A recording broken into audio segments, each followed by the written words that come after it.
네, 반갑습니다. 총괄선대위원장 강금실입니다.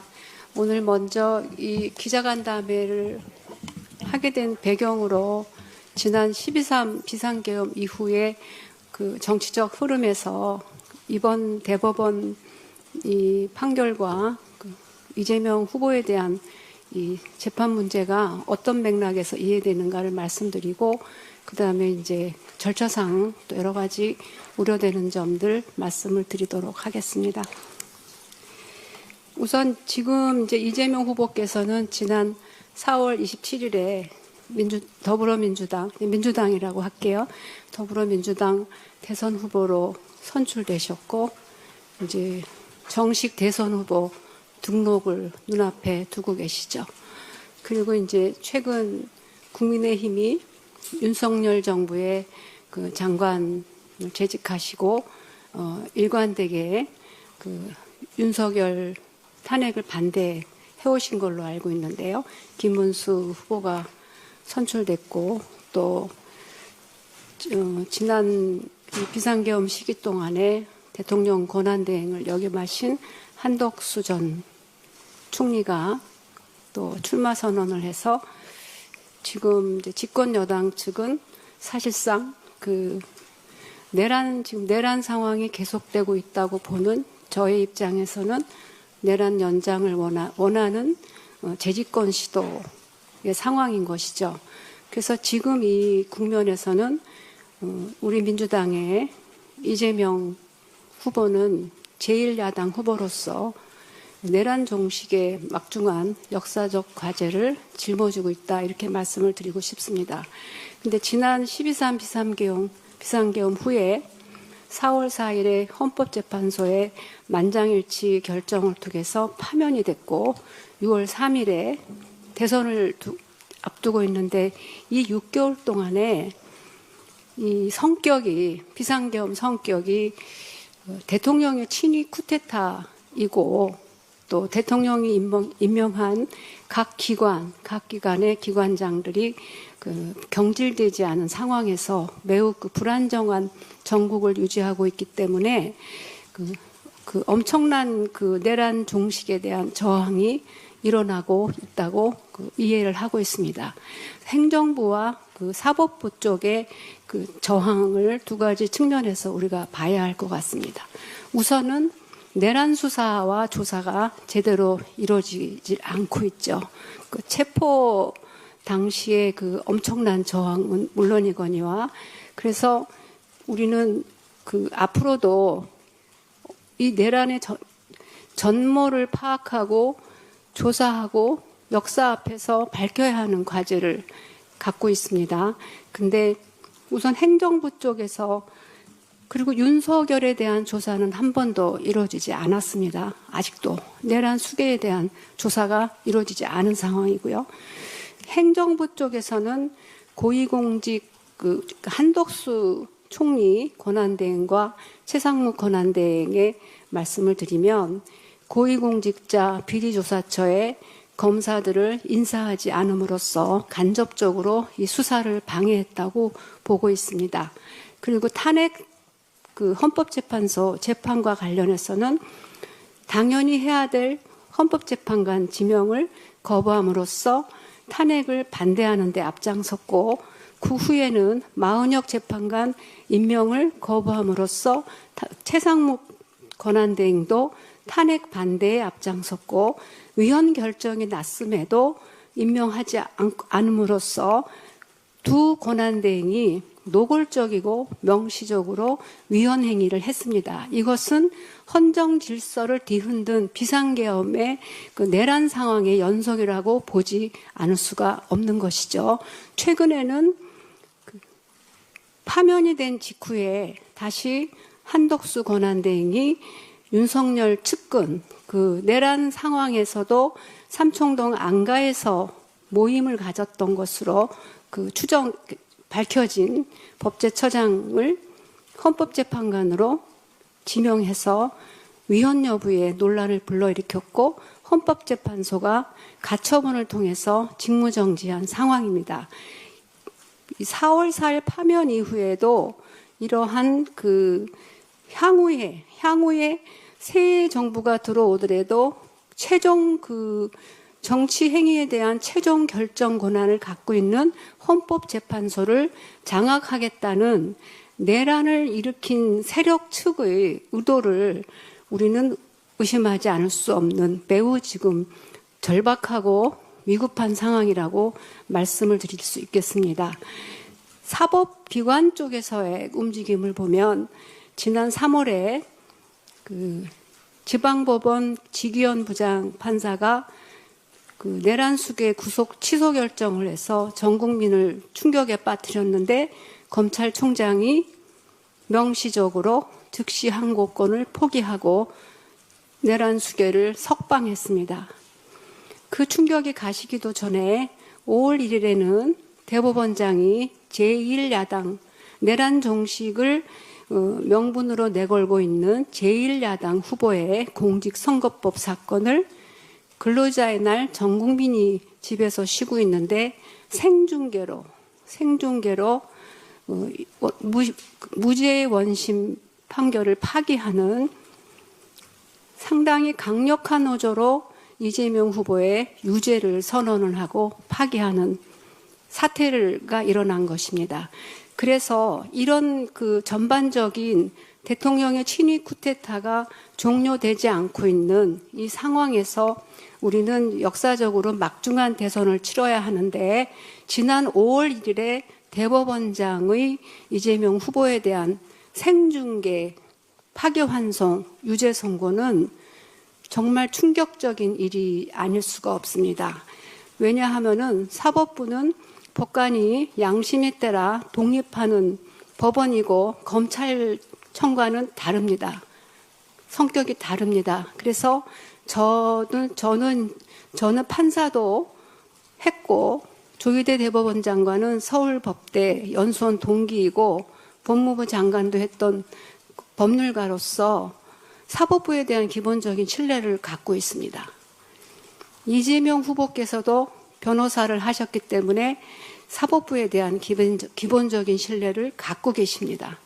그렇지 않으면 사법부가 신뢰를 잃으면 정치는 격동하고 바꿔나갈 수 있지만 항상적이고 법적 안정성을 유지해야 되기 때문에 보수적일 수밖에 없는 것이고 절차에 따라서 정해진 관례대로 움직여줄 필요가 있는 이유가 국민의 신뢰 때문입니다.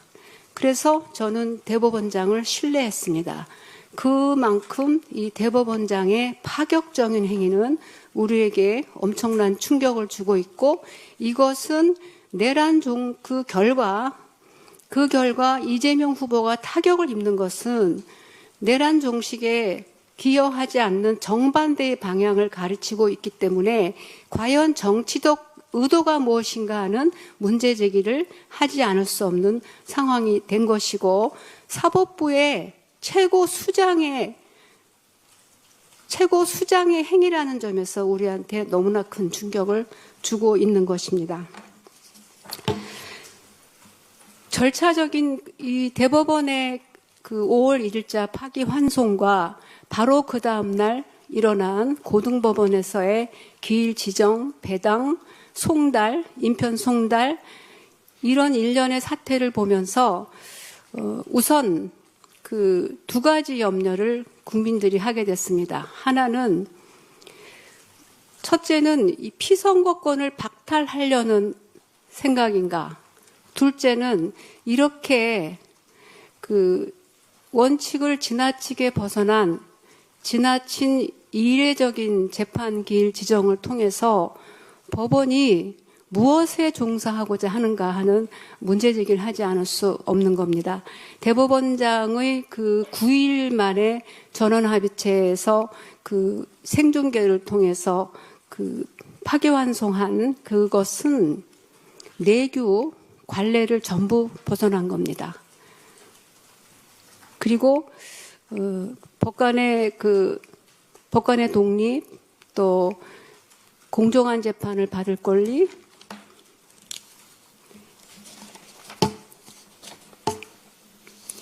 적법 절차의 원칙이라는 헌법 원리에 위배되는 소지가 매우 커서 상당히 논란이 될 수밖에 없는 상황입니다. 그러면은 이런 이례적인 신속한 재판이 어떤 문제를 불러일으키는가? 첫째, 대법원은 공직선거 사건은 6개월, 1심 6개월, 2심 3개월, 대법원 3개월 기준으로 빠르게 처리한다고 지침을 갖고 있다고 얘기하시는데 이 빠른 신속 처리가 필요한 이유는 법 제도의 취지상 당선된 사람이 공직을 장기간 수행할 경우를 예방하기 위해서 빠른 사법 절차를 진행하라는 취지이지 패배한 그 선거의 당사자한테까지 적용한다는 것이 명분이 별로 없고요. 그리고 그 항소심 판결이 3월 26일에 그 3개월 원칙으로 신속히 진행될 때도 아무도 이의 제기를 하지 않았습니다. 왜냐하면 대법원의 그 공직선거법 그 처리 취지에 존중했기 때문입니다. 그러면은 대법원은 6월 26일까지 또 처리하겠거니 하는 그 법적 안정성과 그 절차에 대한 신뢰가 생기는 것이죠. 그런데 이것을 9일 만에 전원합의체 판결로 뒤집고 더군다나 무죄의 원심 판결을 파기환송하는 것은 비단 이재명 후보만의 그 불이익의 문제가 아닙니다. 예를 들어서 김문수 후보가 같은 경우를 당해도 마찬가지 문제가 생기지 않겠습니까?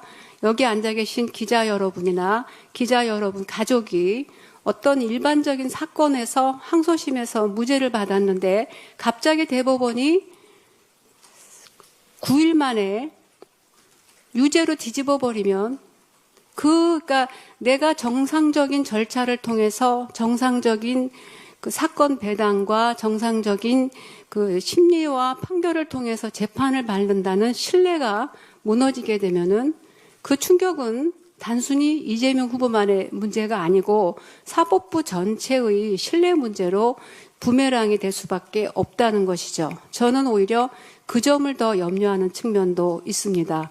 왜냐하면 어쨌거나 지금 내란까지 겪는 우리 사회에서 그나마 사법 시스템과 그 여러 가지 선진화된 시스템이 우리를 지켜주고 또 많이 상당히 의식이 높은 국민들께서 우리를 이끌어주고 계신데 법원의 권위가 그 대법원장의 액션으로 무너지는 것은 국가적으로나 국민들에게 너무 바람직하지가 않기 때문입니다. 그래서 첫째는 이거는 이렇게까지 재판을 서둘러서 대선이 시작된 후에도 법정에 나와서 재판받아라. 이렇게 진행이 되니까 어떤 문제가 생기냐면 첫째, 이거 피선거권을 박탈하려는 것이냐. 이렇게까지 하는 게. 그 점에 대해서는 그 전문 학자들까지 나서서 대법원이 항소심이 즉시 선고하고 상고 이유서 제출 기간, 불변 기간 20일을 무시하고 유죄 확정할 우려가 있다는 의견을 내고 있기 때문에 이 부분이 상당히 국민들에게 불안감을 주고 있습니다. 이 점에 대해서는 저희가 여러 가지로 법리를 검토한 결과 20일 상고 이유서 제출 기간 20일은 불변 기간이기 때문에 그것만큼은 절대로 대법원이 위반할 수 없다. 말씀드린 대로 헌법 원리를 위반했고 내규와 그 관례를 위반해서 교묘하게 법 위반은 지금 피하고 있기 때문에 법으로 정해진 불변 기간까지 위반할 것은 아니라고 판단하기 때문에 이 점에 대해서는 국민 여러분께서 함께 안심을 해도 좋지 않을까 합니다. 두 번째는 선거 기간 중에 이렇게 신속한 기일을 통해서 피고인의 이재명 후보에게 유죄 선고를 하려는 것이냐 이런 이제 문제 제기를 할 수가 있는 것이죠. 파기환송이 기속되기 때문에 재판부가 이 기일과 이 절차대로 가면은 다른 결론을 내기가 매우 어렵다고 보입니다. 그러면 이것은 무엇이냐는 거죠. 선거를 며칠 앞두고 법원이 나서서 내란 종식을 주장하고 있는 제1야당 후보, 지금 국민들의 가장 많은 지지를 받고 있는 제1야당 후보에게 유죄 선고를 하겠다는 게 과연 합당한가? 이 문제 제기를 하지 않을 수 없습니다. 첫째, 이것은 국민 주권주의를 심각하게 침해하는 것입니다. 후보 등록일 기준으로 피선거권은 체크가 됩니다. 그러면은 선거일까지 국민들이 선거에 나온 후보들을 보면서 어느 후보를 선택할 것인가 국민주권 행사가 이루어지는데, 대한민국 역사상 가장 중요한 국민주권 행사 기간이라 아니할 수 없는데, 법원이 나서서 재판과 판결을 통해서 이 선거를 흔들겠다는 게 말이 된다고 생각하십니까? 이것은 있을 수 없는 매우 중대한 위헌이다, 이 말씀을 드리고 싶고요. 두 번째로는 헌법 116조가 선거운동의 기회를 공정하게 보장하고 있습니다. 이렇게 중차대한 선거에서 제1야당 후보를 법정으로 불러들이고 심지어는 유죄 선고의 움직임까지 보인다면 선거일까지 계속 불안과 우리 후보가 어떻게 될 것인가, 그러니까 선택하는 국민들의 선택권에 상당히 불안한 영향을 주는 것이고요. 그리고 선거운동에서 공정한 기회를 가져야 되는 헌법 116조 위반이 되는 것이죠. 세 번째는 법관은 양심에 따라 독립하여 심판한다는 헌법의 대원칙은 바로 법관이 정치로부터 자유롭고 정치로부터 중립을 지킨다는 원칙이기도 합니다. 어쨌거나 의도가 어떻든 간에 지금 내란 종식이냐 아니냐 하는 데서 제1야당 후보가 있는데, 이 법원이 나서서 재판하고 유죄 선고를 하겠다는 것은 이 법관의 독립성, 정치적 중립성에도 심각하게 위반할 우려가 있는 것입니다. 제도가 없는 미국에서도 선거 기간 중에는 재판을 자제하는 것이 바로 이러한 헌법 원리, 국민주권 원리, 법관의 독립, 양심에 따라 재판할 권리의 보장, 또 불필요한 사법부 신뢰에 대한 오해를 불식시키고 국민들에게 법적 안정성을 제공하기 위한 것인데, 지금 법원은 5월 1일자 조희대 대법원장의 전원합의체 파기환송 판결과 고등법원의 하루 만에 기일 지정과 인편 송달로 절차를 강행하는 바로 이것이 단순히 이재명 후보 개인에 대한 재판이 아니라 전 국민의 사법부에 대한 신뢰를 흔들고 있다는 것이죠. 이렇게 지나치게 이례적이고 사법사상 없는 이런 과잉 신속한 재판은 이재명 후보뿐 아니라 그 어느 국민에게도 일어나서는 안 되는 일인 것입니다.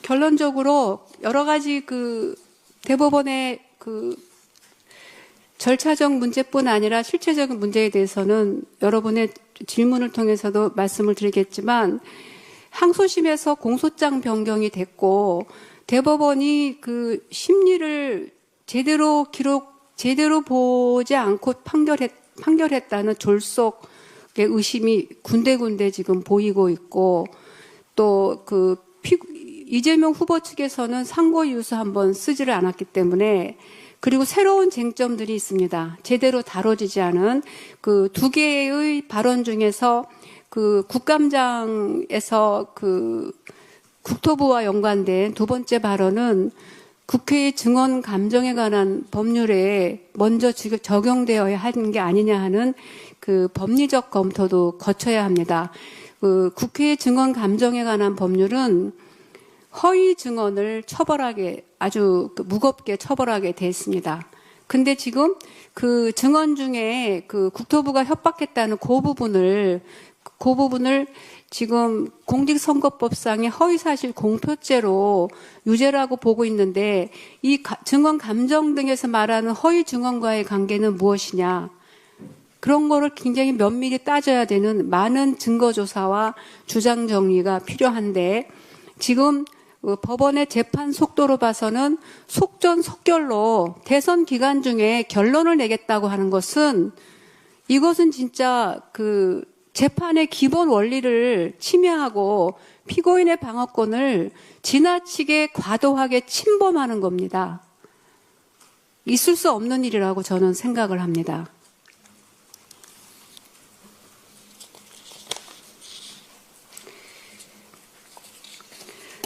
그래서 지금 항소심 판결이 진행 중인 것 기일 지정을 했어요. 5월 15일로 기일 지정을 했는데 저는 고등법원 또 재판부 판사님께 말씀을 드리고 싶습니다.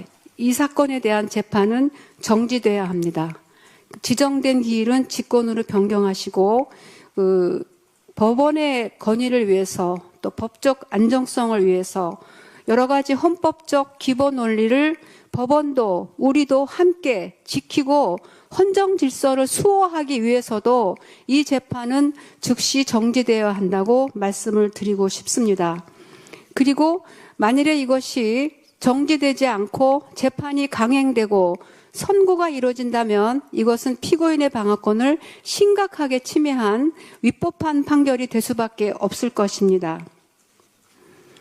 그리고 법원 행정처장께서 법사위에 나와서 아까 말씀드린 그 불변기간, 상고이유서 제출기간을 위반하는 일은 절대 없을 것이라고 말씀을 하셨지만 국민들이 이 중차대한 대선을 앞두고 법원의 개입으로 인해서 매우 불안해하고 계시기 때문에 법원 행정처장 또는 대법원장을 대변하는 분께서 국회 본회의장에 나와서 해명하시고 그런 일은 없을 것이며 이 대선에 본의 아니게 재판을 통해서 개입하는 일은 없을 것이라고 명백하게 의사표시를 해주셨으면 합니다. 이상 제가 말씀드리고 나머지는 질문을 받도록 하겠습니다. 예, 고생하셨습니다. 혹시 우리 강훈식 예, 하실 말씀 없으시고, 예, 또 여러 가지 말씀이 있으셨는데, 아까 오전에 우리 윤호중 총괄본부장이 또 하신 말씀도 있고, 그때 또 대체적인 또 당과 또 선대위 운영과 관련된 뭐 질의응답들은 많이 됐으니까, 오늘 우리 강금실 총괄 선대위원장께서 하신 말씀 중에서 혹시 궁금한 게 있으면 질문을 좀 해주시기 바라겠습니다. 예. 질문하실 때는 소속과 이름을 좀 말씀해 주시고 마이크가 다 돼 있으니까 마이크를 꼭 사용해서 말씀해 주시기 바랍니다. 질문하실 분? 예. 윤솔인데요. 선대위 차원에서는 그럼 이 대법원의 판결과 일련의 이 재판 과정이 좀 여론에 어떤 영향을 주고 있다고 진단하고 계시고 전략적인 수정도 좀 고려를 하시는지 궁금합니다. 네, 오전에 우리가 질의응답 하셨던 분들도 있고 오후에 새로 뵙는 분들도 있는데요. 오전에 말씀드린 것처럼 여론조사에는 별다른 움직임이 없고 오히려 저희 지지층이 분노하고 있고 사람들이 모이고 있는 것들이 좀 드러나고 있다고 저희는 판단하고 있습니다. 동시에 후보가 예선 전부터 지금까지 가져왔던 전체적 기조와 방향에 대해서도 전혀 변화가 없다는 말씀 제가 오전에 보고드렸습니다. 예, 별다른 영향이 없다. 이게 사람들이 좀 상식적인 결론이어야 그로 인해서 자기 생각을 좀 바꾸는 거지. 이건 너무 지극히 비상식적인 결론이다 보니까 그런 것 같습니다. 예. 혹시 다른 질문 있으신가요?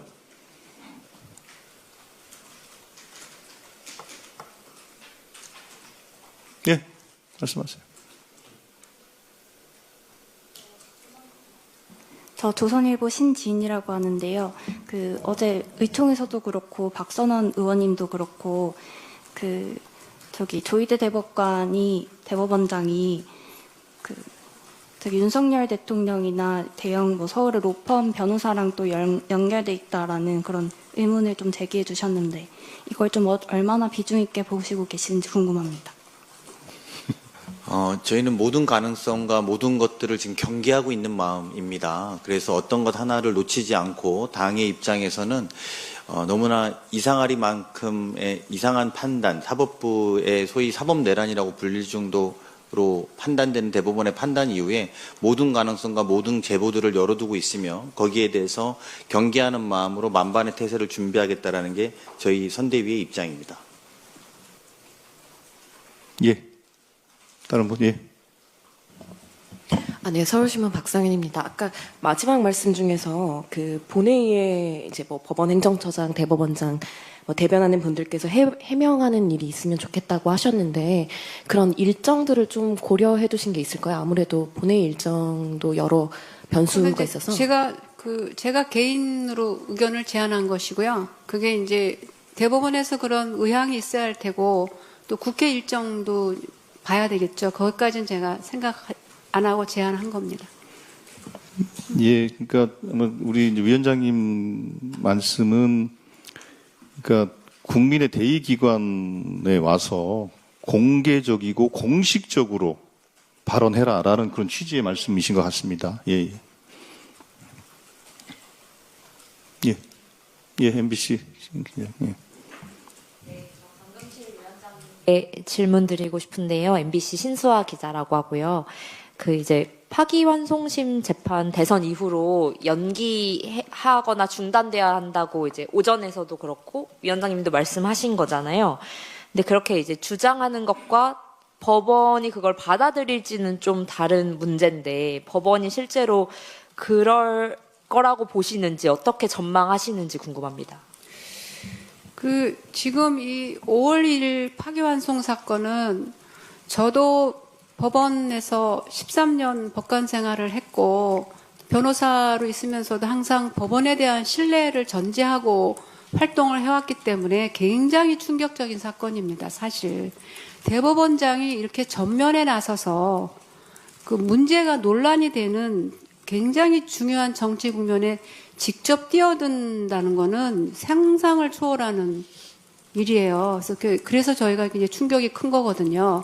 근데 이것이 법원에 돌아올 부작용에 대해서 좀 고려를 하셔야 된다. 지금이라도 대법원이. 그러니까 이재명 후보에 대한 판결에 너무 집중하다 보니 그걸 고려하지 않았을 수가 있다는 것이죠. 제가 볼 때는. 그리고 일반 법원의 법관들의 여론이 어떤지는 모르겠지만 저의 상식으로는 상당히 이거는 법원의 권위를 추락시키고 법원에 대한 불신을 초래하는 매우 위험한 사태이기 때문에 법원 내에서 또 대법원 내에서 또 고등법원 내에서 충분히 검토하시고 법관의 사법부의 독립을 지키는 길이 무엇인가에 대해서 좀 숙의하셔서 결정을 하시리라고 저는 아직도 믿고 있습니다. 예. 예, 제가 한 말씀 덧붙이면은, 아까 우리 강근주 정장님 말씀하실 때, 이게 이재명 후보의 문제이기도 하지만, 이게 법적 안정성이나 항상성이라는 게 깨지게 되면, 국민들은 권리를 보호받지 못합니다. 유력 정치인들도 이런데, 소위 백 하나 없는 일반 백성들은, 국민들은, 그것도 법적 절차를 의지하면서 자기를 방어하겠습니까? 매우 심각한 일이죠. 그리고 또 하나는 조희대 대법원장의 이런 정치적 행위가 정말로 법과 양심에 따라 판단하는 이 법관들의 명예를 또 떨어뜨리는 일이기도 합니다. 그런 점에서 이거는 대선 국면의 정치적 사건이기도 하고 사법부 전체에 대한 근본적인 질문을 던지는 그런 곳으로 갈 수가 있어서 지금이라도 사실은 이 대법원과 사법부는 절제하는 것이 마땅하다라는 게 이제 저희들의 생각입니다. 예. 혹시 다른 질문 말씀? 그럼 이 정도 할까요? 예. 감사합니다. 감사합니다. 예.